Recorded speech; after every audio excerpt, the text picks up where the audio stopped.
Announcing GoblinCon UFO and Paranormal Expo 2026, featuring over 50 vendors, 2 full days of speakers, educational workshops, and intriguing panels. Enjoy fun for the whole family with a puppet show, Little Goblin Fun Zone, arcade games, and more. So join us August 22nd and 23rd at the Bruce Convention Center in Hopkinsville, Kentucky. General admission is $10. Children 12 and under are free. $150 VIP packages include fun for the whole weekend. For more information, visit GoblinConKY.com. If you're enjoying the podcast you're listening to right now, and you've got a love of the paranormal, then I'm Rob Kirkup, and I think you might enjoy my show, How Haunted. Every other Friday, I take you to some of the most haunted locations across the UK, with the occasional trip overseas, as we explore the dark history behind each place, and the terrifying ghost stories said to haunt them. Across the year, there are seasonal specials too, including Christmas episodes packed with real listener ghost stories. And every October, the podcast goes weekly, a themed month building towards a big Halloween spooktacular. You'll also join me on real paranormal investigations, ghost hunts in seriously unsettling locations, with audio from the night so you can hear what happens as it happens. So if you're ready for creepy locations, grim history, and stories that follow you long after the lights go out, search How Haunted wherever you get your podcasts, and join me as together we ask, How Haunted? Well, hey there, folks, and welcome back to another episode of the Supernatural Japan podcast. It's Kevin here. A little bit of a different take for you this week. I'm on holiday still, currently in Japan, touring around the Kansai region, visiting lots of sites that I've mentioned in the podcast. I've profiled on the podcast. Just enjoying taking a lot of video content for the Supernatural Japan podcast Instagram, as well as our Facebook page. So there'll be a lot of cool stuff up there, and YouTube as well. So what I wanted to do here is just bring back one of the earlier episodes of the podcast that you may not have listened to if you're new to the show. This is episode 12, where I chat with a friend of the show, Phillip Jackson, all about the Gifu Poltergeist, which is something that he wrote about in his book Paranormal Japan. So enjoy, sit back and listen. This was originally posted on October 25th, 2023. And when you're done listening, go over to hiddenpathskyoto.com. That's Phillip Jackson's website, hiddenpathskyoto.com. And go check out what he's doing, what he does. And he's also an extremely knowledgeable guide you can hire to take you around Kyoto, the places where no one goes. And he can give you also some extremely spooky tours, some very spooky paranormal tours of the Kyoto area too. So go check that out, hiddenpathskyoto.com. Guys, sit back and enjoy this summer time. Blast from the Past episode of Supernatural Japan. And I'll be talking to you at the end of the show.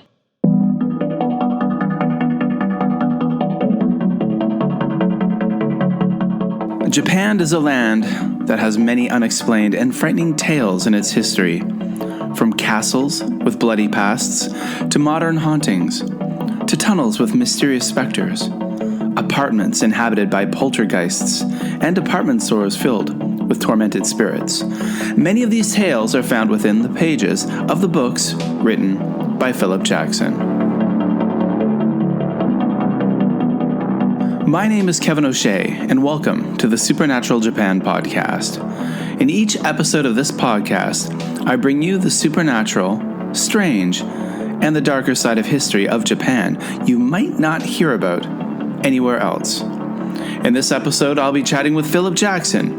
He's the author of Paranormal Kansai, and now Paranormal Japan and Tengu and Other Stories. And this evening, we talk all about spooky Japan. Hello, everyone. We are here with another episode of the Supernatural Japan podcast, and in this one, a little bit different as the normal ones, because I have a guest. and I'm very excited to have a guest, a returning guest from one of the first episodes of the podcast, way back in the day. Although there are not that many episodes, of course, there was quite a gap in between numbers 9 and 10. I would like to welcome back to the show, Phillip Jackson. Thank you for coming back. Hi, Kevin. Good to be back. Thanks for having me again. Yeah, and it was actually more than a year ago, probably a year and a half ago, that we first talked, and you were telling us all about the paranormal Kansai book that you had written. And I've asked you to come back this evening because you've done a lot more since then, and I'm looking forward to digging into the new books you've written and talking about those. And of course, it is Spooky Month.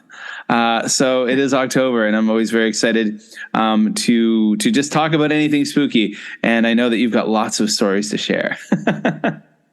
So yeah. So for those of you out there who are listening, for the listeners, I should say, who are maybe new to the podcast, the Supernatural Japan podcast, I was wondering if you just introduce yourself and let everyone know, who you are and where you're based. Yeah, sure. Keeping a long story short, I'm originally from the UK, North England. Spent some time in London, which is where I met my Japanese wife, which is where the Japan connection came. Moved to Japan in 2003. Spent about 3.5 years here, back to the UK. And then we came back to settle in 2012, and here in Kyoto, and I haven't been back to the UK since then. So 11 years since being back in the UK. Very nice, very nice. I mean, Kyoto's a pretty amazing place. I was just watching some videos from Kyoto just before we hopped on this Zoom call. I was watching John Dobb of Only in Japan fame on YouTube, and I was watching one of his live streams that he'd done earlier today from Kyoto. You were on an episode of another podcast I host, the Just Asia podcast, just this past summer, and we got to meet in person for the first time, which was absolutely wonderful. And I remember we sat down in Otsubo Koen, and we talked all about, well, many things, and including these topics. And we both watched me being slowly drained of blood by clouds of mosquitoes that seemed to prefer me as opposed to you. So I guess supernatural things were happening right there. There were mini vampires. So we did. Now, mind you, that's another podcast. It's another series. And everyone out there listening, I'll leave a link below to that episode as well. But we in that episode we discussed, and I want to chat about it now, how you became interested and fascinated with the paranormal, with the supernatural. Where did that come about? Basically since childhood. As I mentioned in that podcast, I grew up in a small village which had quite a lot of old houses dotted around, and my brother and we decided that all old houses must be haunted. Of course. Yeah, of course. Natural assumption. So there was farmhouses, farm buildings, barns, and we'd go around the village and looking for ghosts as children. Yeah. And I remember actually in my primary school, what you would call elementary school, with classmates, we did 1 or 2 experiments, checking temperatures in an empty classroom and things like that. And I had all the Ghost Hunter's Handbook, and I think it was the Usborne Book of Ghosts. Okay. So yeah, the one that everybody has who's into the genre. So yeah, from a very early age, and then obviously, as you grow up and different interests and work and life. I got sidetracked away from that, and didn't really get back into it properly until maybe only just a few years ago. My brother carried on having an interest, and he used to run a group in our hometown which covered everything from ghosts and spectres through to UFO sightings and things like that. Mm-hmm. He used to get a lot of calls from people local and taking sightings. But one of the set of books that we talked about on the Just Asia podcast was the Hidden Paths Walking Historical Kyoto, the walking guide books that I do. Yes. And it was basically through doing those books that I would come across all these paranormal locations, what's called Shinrei spots, where ghosts have been sighted. And I started putting some of those into the walking guide books, the hidden paths books. And then when COVID came, I couldn't get out to do the walks. So I wanted to put some content out. And so I put together a compilation, Paranormal Kansai. And as we discussed before, Kansai is that area in sort of central to west Japan, Mie, Kyoto, Hyogo, Osaka, Wakayama, Nara, and Shiga. And I had a chapter for each one, and all these stories, ghost stories, folklore, legends, UFO sightings, cryptid creature sightings. And that sort of got me back into it, really. And then from that, I was asked to go on the Unexplained radio show for now and again for just some 5-minute slots whenever they came across a story from Japan that was in a newspaper. And then this year put out the Paranormal Japan book, which extended from Kansai to the whole of the country, really. And you know, it's doing those 2 books that's got me back into it.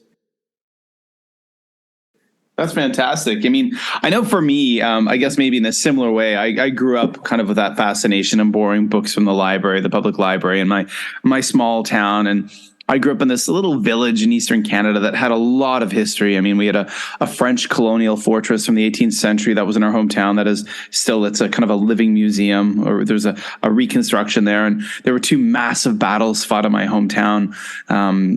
There was 2 sieges by the British against the French, you know, that they fought over, you know, in the New World back in the 1700s. And there was a lot of conflict and a lot of things happened in my, you know, that area where I grew up. So I was always fascinated, but I fell away from it until 2020 when, you know, during the pandemic time, I was working in China and my family were based in China as an international school teacher. That's what I do. And in 2020, when COVID kicked off at the very beginning of 2020, we kind of fled to Japan, as my wife is from Osaka. And, you know, the borders closed in China, borders closed in Japan, and there we were for almost a year. And that's when I discovered a whole new genre of podcasts. And it was kind of the true crime / paranormal stuff. And, you know, I started listening to one called the Nighttime Podcast from Canada. A guy named Jordan Bonaparte hosts that. And I mean, he had true crime, but there was a mixture of true crime. And he's also fascinated with the supernatural and UFOs. And he'd have episodes like that and have UFO experts on and things. And the Paranormal Podcast with Jim Harold, and then Somewhere in the Skies with UFOs. I started listening to all these things. And I'm just like, this is so awesome. And there's this, you know, and I really got into it. And then you got me hooked in the summer when we met on the Uncanny Podcast. The Uncanny, yeah. Wow, next level. That was so amazing. That kind of that series of podcasts came about maybe either during the COVID times or just before. Because what they put out first, it's done by a guy called Danny Robbins in the UK. And first of all, he did a series of episodes just focusing on what was called the Battersea Poltergeist. Yeah, which I haven't got. I'm kind of in the wrong order. I haven't gotten to that one yet. I can't wait to. That's the first one. I'm going reverse order. And it was kind of part dramatized, part investigation and discussion. And then from there, he started the Uncanny podcast. He had the Witch House after that, right? There was the Witch House is the one I did. Yeah. Which was, where they had some pretty big names who were doing the kind of dramatizations too. There was like, that's, and then Uncanny, which you can, I guess, tell folks about. Yeah, well, I think they're on season 3. It's on season 3 now. And at the moment, it's just turned into a TV show as well, which just started last week. But unfortunately, in Japan, I can't get to see that. But basically, each episode, they have a different case. And it's part dramatized, great sound effects. It's probably one of the best paranormal podcasts out there. I think so. Yeah, there's really nothing I can quite compare, because I mean, they interview the real people who had the experiences, They sometimes have dramatizations, and then he's got like a kind of like experts. He'll have a skeptic and a believer. So he'll have these experts, like a paranormal investigator and then a paranormal skeptic, to talk about different things, what could be going on here, and they really jump back and forth. And they seem to have quite a big following too online, because they do these kind of they'll sometimes have these episodes in where they're actually just like addressing all the comments and theories that the fans have, and then they do like live meetups, and they've actually had some big live events too, it seems. Yeah, I think there was one on Friday evening, actually. Oh wow, okay. Yeah, so they've had quite a few of those, and also they have Twitter listen-ins as well. Or we should call it X now, shouldn't we? Where we'll forever call it Twitter. It's okay. Where the show is broadcast, and at the same time they're following it on Twitter and discussing as it goes along. Really cool. But yeah, it's really good. It's probably one of the best ones out there, I think, that one. Cool. Well, maybe as we grow, maybe next summer, when I'm in Japan, it could be a Supernatural Japan meetup. And we can get to meet again and have some folks come, for sure. Now, it won't be that big, but it could happen. I'm actually right now in the process of reading Paranormal Japan. I'm pretty much done. I've read quite a bit of it in the last couple of days. That's before we hit the record button, folks. I just was explaining to Phillip that I'm just recovering from a bout of food poisoning. So I've been basically held up all day, which in some ways we'll look at the positive. I got a lot of reading done. But the Paranormal Japan. Tell me about the writing of that book, and also Tengu. Tell me about that. Well, the two books came out in August this year, and they were both.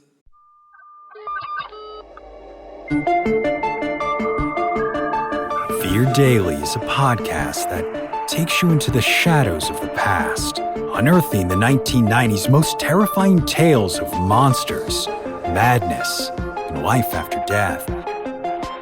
Discovered on a forgotten bulletin board server somewhere in Pennsylvania's Rust Belt, these stories are an archive of humanity's strangest encounters with the unknown, as told by the people who experience them. Written by Brennan Storr, creator of the Ghost Story Guys, and hosted by Brandon Scheck-Snyder of Southern Gothic, Fear Daily is your window into the dark corners of our world. Follow Fear Daily today on your favorite podcatcher to receive new episodes Monday through Friday, each and every week. Hey, new to Spirits Uncorked? We're Elizabeth and Erica, and this is what happens when you take a sister's group chat, turn it into a paranormal podcast, and add wine. Not sure where to start? If you love good, true ghost storytelling, check out episode 12, Personal Encounters on Lake Lanier Part 2. If you love historical mysteries with a touch of nostalgia, listen to episode 45, Rasputin's Curse and the Last Romanov Princess. Yes, that one takes us back to our childhood. Whether you're here for the ghosts, mysteries, or wine and conversation, we want you to join us. Search Spirits Uncorked wherever you're listening now. I got too overzealous. I'm doing it. And add wine. Like, Jesus. Like, you don't have to sound evil. We just have to do it one more time, that's all.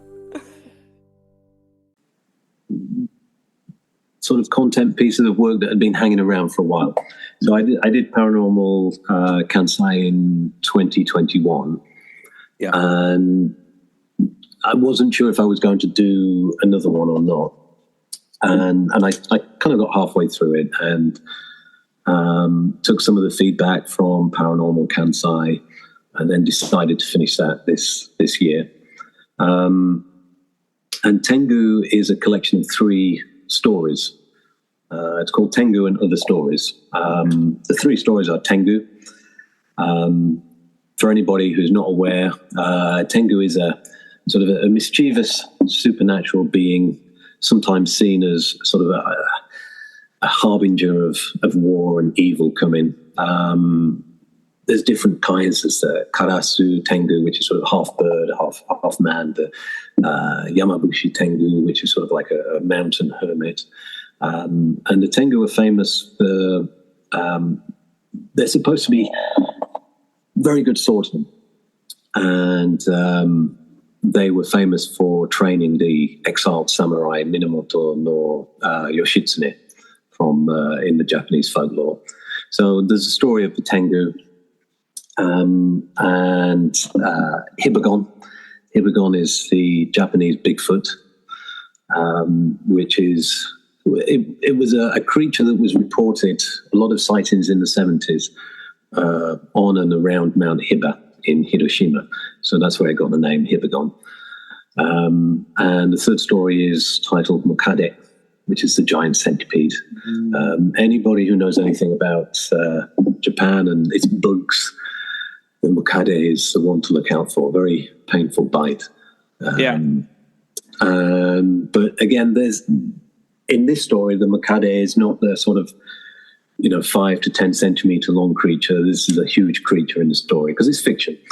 But these are all creatures that are connected to Japanese folk tales. And again, the Mokade, this is going back to the 10th century, where there's a story of a Japanese aristocrat, Fujiwara no Hidesato.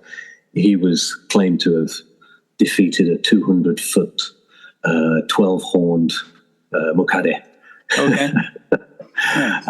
So that was a book of 3 short stories that are connected to sort of paranormal and folklore. And strangely, I was expecting the Paranormal Japan to do better because it's sort of one of those genres that has its fans. Whereas fiction, when you're an unknown writer, doesn't really get picked up that much. But actually, the short stories has done better than the Paranormal Japan book, which I was quite surprised. Please, Flip, because it's nice to have your own fiction picked up by people and get some good feedback. But it was quite surprising.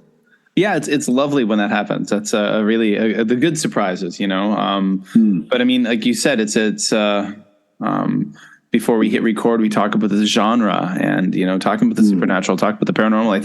I think the interest is growing and growing when you look at, for example, just like YouTube content creators. And I don't mean like Japan-centric ones, but I mean, the whole kind of genre of paranormal investigations and stuff is getting bigger and bigger and bigger. And it's, of course, to be honest, I've never actually watched an episode, but I hear so many people talking about ghost hunters. But one thing I do appreciate and I do love, because I think they're hilarious, but there's a series called Ghost Files on YouTube, and it's by 2 guys, Ryan and Shane, who they worked for BuzzFeed, and they used to work. There was a series called BuzzFeed Unsolved and BuzzFeed Mysteries, and they were the 2 hosts of that, and they had some hilarious takes on like looking for Mothman and the Goat Man and Bigfoot and all this stuff, and then they basically, I think once they left their BuzzFeed contracts, they went and started their own company and their own studio, and now they're doing kind of ghost hunting shows, which are really entertaining because they're just 2 funny guys, a lot of humor. But what I've seen is now just like there's so many YouTube channels that have popped up with ghost hunters, and some of them actually have become really successful. Some of them are very painful to watch. I've checked out a few, and some are kind of like Haikyo people, like urban exploration people who've kind of were doing urban exploring of it, like, exploring abandoned buildings, and have now kind of changed genres. And it does make sense where you can see that connection because they spend all their time. Yeah, go ahead. It's interesting you say that, because one thing I've noticed as well is some of the hiking and camping YouTubers have started to lean towards not just hiking and camping, but let's go hike and camp overnight in a haunted location. Oh, okay, yeah. Because they treble their views. Yeah. And some of them are, they're putting up videos where the thumbnail, has a picture of them looking scared, and it says, what was that? And it'll be a video of them, and they hear some noises in the night, and they say, what was that? And they're trying to put a paranormal slant onto it. As you say, I think some of the YouTubers who are not necessarily in the paranormal genre are either moving in that direction, or they, take a step there every now and again. Yeah, because they know it's going to generate some views, right? It's going to up things. So, it's it's spooky month. I always love October. I've always been a big fan of the season, and I think in Japan it's a great time. I just did an episode talking about the kind of history, air quotes I'm using, of Halloween in Japan. But honestly, August is the true spooky month for Japan. Yeah. But you have a lot of interesting stories, and I know, like, when we last talked and when you were on the Just Asia podcast, you shared a lot of great stories. I'm wondering, I don't know if I'm hoping I'm not putting you on the spot now, but do you have any stories you'd like to share for the listeners? Some kind of spooky Japan stories for spooky month? There's a couple that I sort of picked out from the book Paranormal Japan, a couple of my favorites. And they're both ghost stories. Oh. And one of them's called the Sendagaya Tunnel, and the other is the Gifu Poltergeist. Which I'd never heard of these. I mean, I read your tunnels chapter, and there's like a few, I know, like in Paranormal Consai, you definitely looked at some tunnels, but the Gifu Poltergeist was fascinating. I'd never heard of that before until I read your book. I mean, it's quite interesting as well, because there was a movie that came out just a year ago called Building N, and the reviews for it basically said an urban legend horror film based on the true story of the ghost apartment incident that occurred in Gifu Prefecture's Tomika town in 2000. So I was kind of hoping that there might be some stories after the movie came out, some updates. But as yet, I haven't seen anything new. I mean, it's not a particularly old story. It started in 1999. The actual happenings, and from the descriptions of the people who lived in the apartment building, it only really occurred for sort of like 2 or 3 years, but it was pretty intense for those 2 or 3 years, and then it sort of died down. And as I say, the movie came out last year, Building N. Okay. I haven't seen the movie, but I can quite imagine that it's got a lot more fabrication from the story, but I should take a look. But yeah, I mean, I can go through that story. Yeah, please do. Poltergeist. I mean, basically, this is from Paranormal Japan, as I've written it in here. At the beginning of 1999, in Tomika City, Gifu Prefecture, the local authorities built a new 4-story apartment block. The rent was offered cheap, and so the 24 apartments in the block were quickly taken. But in April of the same year, strange things began to happen. At first, these occurrences were small, but gradually grew more disturbing. Doors to various apartments would open of their own accord. People heard noises coming from their rooftops, strange sounds, ghostly apparitions, things moving, electrical tools working without a power supply. And just to add in there, I do actually have a list, a printout from I'm holding up to the screen, so although listeners won't be able to see it, but you will. Okay. This is from an investigation. Okay. And one of the investigators made a list of some of the things that was reported to him. And each apartment, so there's 1, 2, 3, 4, 5, 6, 7, 8, 9, 10, 11, 12, 13 apartments that made sightings out of the 24. But yeah, just to continue with the story, soon these occurrences spread throughout the entire building, and a few families left the apartments temporarily. Room 404 had it the worst. Glass doors of the cupboards would rattle loudly and suddenly burst open, sending plates and cups flying everywhere. The president of the neighborhood association, who himself lived in room 101, reported that, "I heard the sound of the curtains opening, so I went to have a look. Even though nobody had touched them, they were opening bit by bit." So I have this image there of him standing and watching the curtains slowly opening. Yeah. Nobody is there. People reported an unknown woman on the 4th floor stairs with black hair and grey clothes. Others saw white shadows moving on their verandas. Things went so far that the priest was called in to take a look at the building and what was going on. According to the priest, the ghost of a woman who was killed 30 years earlier was haunting the building. After investigating, it was discovered a woman had been murdered in that area 30 years before. But even after the priest cleansed the building of her presence, the strange happenings continued. One day, a housewife who lived on the 3rd floor and another housewife who lived on the 4th floor went to the Neighborhood Association president's apartment.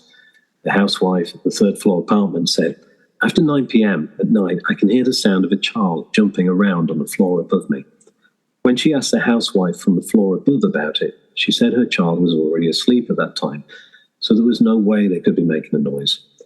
Further, residents on the 3rd floor soon reported they could hear the sound of a child running around and what sounded like a table being dragged across the floor. When they asked the people living on the 4th floor about it, many revealed they were too scared to sleep there and were spending their nights elsewhere. Their apartments where the noises were supposed to be coming from were empty. So a good piece of evidence there. They were hearing noises above, but actually the apartments were empty. Ehara Hiroyuki, a spiritual counselor and medium who often appears on TV, heard about the building and went to visit. According to him, many soldiers and commanders from the 16th century Sengoku era were still around the area as spirits, and they were causing the poltergeist activity. Spirit mediums from all over the country came to visit, and they expanded on the story with their own theories. One claimed the area was once used for executions, and another claimed that the flying dishes were from a spirit that was killed by shurikens, small throwing blades. A newspaper reported the incidents, and journalists came to the apartments. Some TV production staff members brought mediums to the apartments and let them try to do clairvoyance or exorcise the ghosts. And others asked researchers to make scientific investigations. The apartments became a kind of tourist attraction, and many paranormal tourists came to see them. Additionally, mediums or religious persons came from all over Japan. They visited residents and in some cases did rituals without permission of residents or walked around late at night. For example, one cult group came suddenly in 3 cars in the middle of the night and began doing their own rituals there. I mean, some people might say, well, if people were turning up uninvited, unexpected, maybe some of the sounds that were heard could actually have been those paranormal tourists. But yeah. And a lot of it would have been a lot of creepy behavior if you just have strange people showing up in the middle of the night to investigate. Yeah. You got people roaming around the place, maybe trying to look in windows, putting their ears to the doors, I mean, I many years ago when I spent some time living in London, one of the streets that I lived on for a couple of years, just further down the road was the house where the serial killer Dennis Nielsen had lived and killed some of his victims and pushed their body parts down the pipes. So there used to be murder tourists, crime tourists, paranormal tourists used to turn down there. I heard about that case on the Morbid podcast. Yeah, that was a funky one. And the way he got caught was that his drains got blocked, and he called a plumber. Yeah. And then the plumber called the police. Yeah. So he handed himself, he was a fool to himself, really. Yeah. So in 2001, a spirit medium visited the building in Gifu and performed a purification ritual. The female medium, who not only made the rounds and performed an exorcism at each apartment and then announced that the problem had been taken care of, but also she refused to charge any fees and even left behind some money as an offering. Her diagnosis of the situation was that the disturbances were caused by 4 spirits, including a swordsmith who had been cut down by a sword he himself had forged, and a Portuguese missionary martyred during Hideyoshi Toyotomi's persecution of the Christians in the early 1600s. For the time being, things calmed, but by the summer of the next year, the disturbances apparently started up again, though to what extent it's difficult to clarify. The apartment building still exists today, and people do still live there. There are rumors that apparently paranormal or simply unexplained activities do occur every now and then, but it would seem that for the most part, things have calmed. On December 14th, 2003, 4 years after the first reports, an investigator visited the apartment buildings with a woman who claimed to be sensitive to the spirit world and paranormality. However, they were unable to approach the building closer than less than 20 meters and were able to stay there for only 20 minutes because the woman suddenly felt ill and suffered backaches. I'm Annie from Boston, Massachusetts. And I'm Johanna from Vienna, Austria. We are the hosts of Fresh Hell, your international podcast that covers murder, mystery and the macabre throughout history. Are you interested in the 3,569 ways your household could have killed you in the Victorian era? Do you know how malaria and syphilis played a role in the John List family murders? And have you ever wondered what Prince Albert's sex chair had to do with the murder of Stanford White? Okay, nothing. It had nothing to do with it. We're still telling you about it, though. It's a pretty great sex chair. If you're looking for another show that talks about Ted Bundy, this is probably not the podcast for you. But if you're looking for two women that cover lesser-known cases from all over the world with a lot of background information. So much background information that you will rock your local pub quiz from now on. Then find Fresh Hell Podcast on your favorite podcast app. We also have German cannibals. See you soon. Tschüss. Looking for a hauntingly unique podcast this spooky season? Listen to I Talk to Ghosts for chilling ghost stories, genuine in-studio medium readings, and a virtual seance table where the spirits have an opportunity to speak directly to you. Find I Talk to Ghosts on all the fine podcast apps, including Apple Podcasts, Spotify, and YouTube. Happy haunting.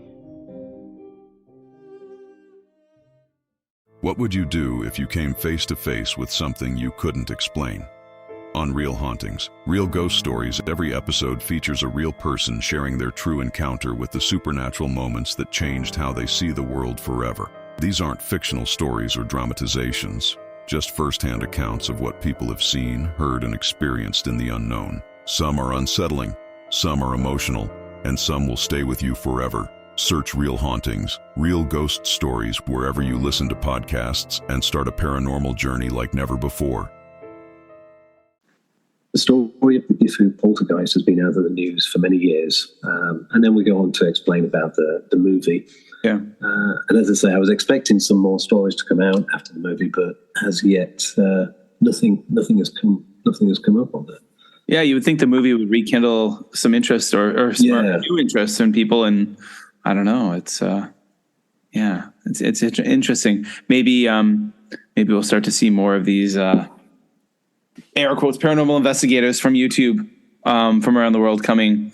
A lot do already come to investigate things. So, the next story, the tunnel, has some similarities with one that you covered on the podcast already, the Sendagaya department store fire. Oh, okay. With a connection of recorded sounds. So this is called the Sendagaya Tunnel. This is in Tokyo. About 15 minutes walk from Sendagaya Station in Tokyo is Senju-in Temple, and attached to the temple is a large cemetery. It's a busy area just off of the Sendagaya intersection in the heart of the city. Noticeably close by is the location of the 1964 Olympic Stadium, now a new stadium after the original was demolished in 2015. And it's that construction that plays a major part in the story behind this location and its paranormal connection. As part of the constructions in Tokyo for the 1964 Olympics, many new roads and buildings were needed, and some older sites were simply in the way. The cemetery at Senju-in was one such site that was an obstacle. Because time was short, a tunnel was built under the cemetery instead of relocating it. Kind of sounds a bit like the movie Poltergeist, isn't it? Yeah, you're right. They build the housing, the residential area on top of the old Indian gravesite. Yeah, exactly. The tunnel is quite short, 61 meters, and has 2 lanes on either side, and was opened in March 1964. And of course, the strange happenings that had been reported with the tunnel draws one to wonder, was it really a good idea to build it right under a burial ground? People have reported being chased by a blood-stained woman with long black hair. Drivers have claimed to have heard a noise as if something heavy landing on the roof of their vehicles as they drive through the tunnel. Some witnesses alarmingly saying that handprints appeared on their car windows. Others have simply said that they feel a frightening atmosphere from the tunnel. And if that's not enough, workers at a building close by, the Victor Music Studios, have also made some startling claims that are believed connected to the tunnel and cemetery. They report that unexplained sounds like babies crying have turned up on recordings made late at night. And there's the connection to the Sendagaya department store, where the music in the elevators had sounds of women crying in the background. But when they took the recordings back to the recording studio to check them, there was nothing there. It was only in the lifts of the department store. So for you folks listening, that would be episode 1 of this podcast. And it's ironically enough, when I'd recorded that podcast, I had never been to that area. I'd been to that area, but I didn't know the story. But since then, I've actually specifically gone to the current location of Bic Camera and putted around a Bic Camera. And my son bought some Lego there, actually. And I bought, I believe I bought this at that big. I bought a Nanoblocks Himeji Castle at that Big Camera, which I have yet to construct. So, but it's a fascinating tale. And you hear that kind of so often with these stories, these places that are haunted. I just did the episode about the Sunshine 60 building. That they're on ground that has a dark history, often executions or burials. Even the first place in China that I went and investigated, I went to the Bank of China Tower in Shenzhen, China, which was supposed to be the most haunted building in Shenzhen. And that was built on the grounds of an old prison, execution grounds. And actually during the Cultural Revolution, a lot of poor souls lost their lives in that spot. As Chairman Mao basically, wiped out millions of people. But yeah, so wow. So, these books now, of course, I want to let everyone know, where are they available? Where can people find these? So all the books, the original books, Hidden Paths, Watorito, and then there's the short stories titled Tengu and Other Stories, and Paranormal Kansai, Paranormal Japan. They're all available on all the regions of Amazon. Okay, awesome. So just go on to any Amazon in your area, just put those titles in, and they should all come up. Fantastic. One thing to mention, on Amazon.com, they do have a tendency to keep putting the books on quite big discounts. Okay. So if you use Amazon.com, you should get a really good deal there. Oh, okay. Cool. Good advice there, folks. And I'll put those links below in the show notes. You're an hour ahead of me. I don't want to keep you too late. I know you got to work tomorrow. So I want to thank you, Phillip, for coming on yet another episode of the Supernatural Japan podcast, the reboot. We're back. And thank you so much for sharing these stories. And you guys out there listening, definitely go and buy these books. Where else can people find you online? Let us know all the places where they can see the things you're doing. There's the Hidden Paths website, which is www.hiddenpathskyoto.com. And that's got all links to the books and walking routes if anybody wants a guided walking tour of Kyoto. People always say that Kyoto is overcrowded, over tourism. The areas where I take people, if they want a guided tour around, they will not see crowds, but they will see scenery and history and paranormal spots, but no crowds. Nice. And then on Twitter, at P Jackson Music. Nice. X Twitter. Yeah. So folks, if you are interested in a different twist to a walking tour in Kyoto, Japan, maybe something a little paranormal, this is your guy right here. You go contact him and he can hook you up, which is very cool. Very great. I'm hoping I'll be back in Japan next July for a little while. Hopefully if all that works out, and then we can meet again in person, and maybe I can go on one of these hikes with you. That would be absolutely fantastic. So Phillip, thank you so much for coming on another episode of the podcast. I'm hoping to get you back on a lot more as we progress through this journey of spookiness in Japan. My pleasure. Always happy to come on, Kevin.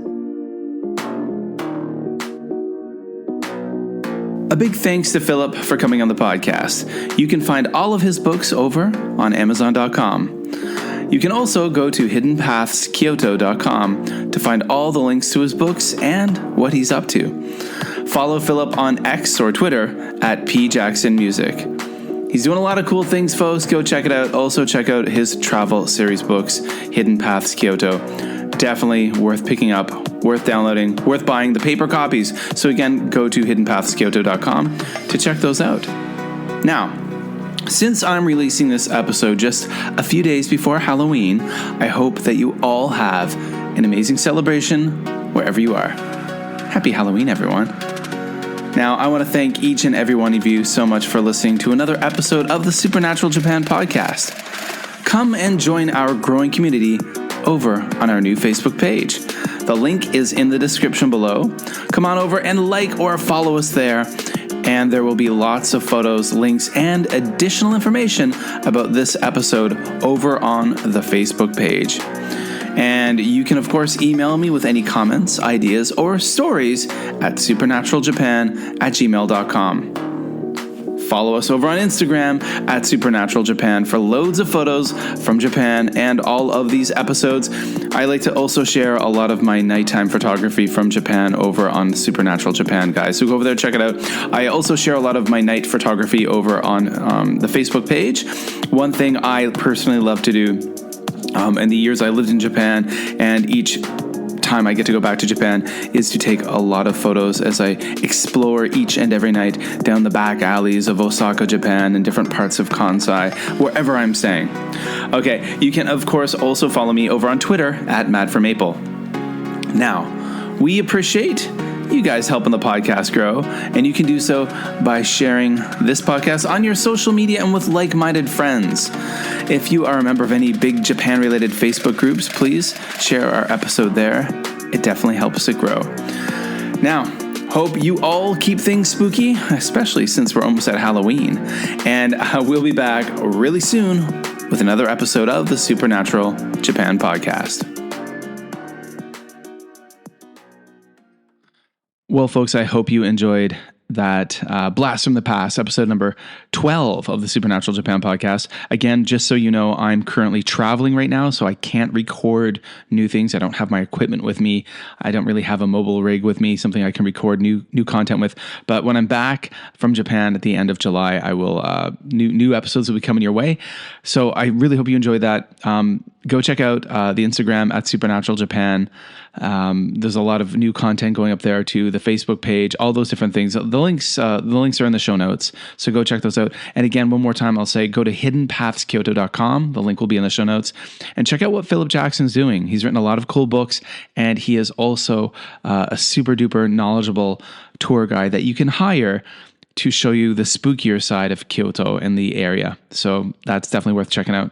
And that's it, guys. So be back the next episode, all of July. The episodes, well, for the most part, I did one with a Noperobo, which was a new episode, new content, but most of them are revisiting older episodes. But again, since I know a lot of you awesome folks listening are new to the show, you may not be familiar with this older part of the catalog. So take care, folks, and wherever you are in the world, stay spooky.